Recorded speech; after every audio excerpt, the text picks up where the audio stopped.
Harriet Tubman was born Araminta Ross in 1820 in Dorchester, Maryland. She changed her name to Harriet when she was a teenager. She was born as a slave, and she was transferred to many different plantations when she was young, but she eventually ended up working in the fields growing cotton. From working in the fields, she grew tough and strong, which helped her to escape, and she was forced to marry a free man named John Tubman. When she told him of her dreams to escape, he told her that if she ever tried to, he would find her and turn her in, but she escaped anyway. She said, "I looked at my hands to see if I was the same person now that I was free. There was such glory over everything, and I felt like I was in heaven." So she saved up enough money to return to the South.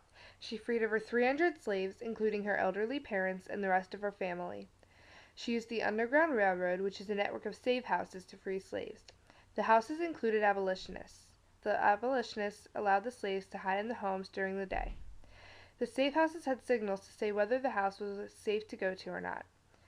There were quilts with different design patterns. The patterns gave clues as to which way to go. But they also used candles in the window to guide slaves. If there was no candle, then the slaves knew to keep going. If the candle was lit, that meant the house was okay to go to. Harriet Tubman carried a rifle with her in case any slaves tried to return. She said, "Be free or die." But she gave babies some type of sleeping regimen so they would not cry and call for attention. Tubman was one of the most wanted of all escapees. She had a $40,000 reward for her capture. She was warned to watch out for all government officials because if they found an escaped slave, they could send them back to the plantation, even if it was a free state. That is when she started to take her slaves to Canada. She still didn't let that stop her. She once said, "Now do you suppose he wanted me to do this just for a day or a week? No. The Lord who told me to take care of my people meant me to do it just as long as I live, and so I do what he told me to." She was very religious and always helped in whatever way she could.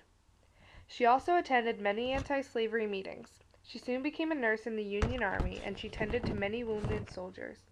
She also helped with the Combahee River raid. But when she was too old for traveling, she bought 25 acres of land and gave it to the African Methodist Episcopal Zion Church in Auburn, New York. They turned it into a home for the aged and indigent colored people.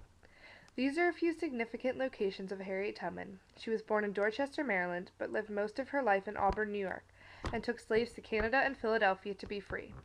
She died on March 10, 1913, from pneumonia, and was a resident of the home that she built for 2 years.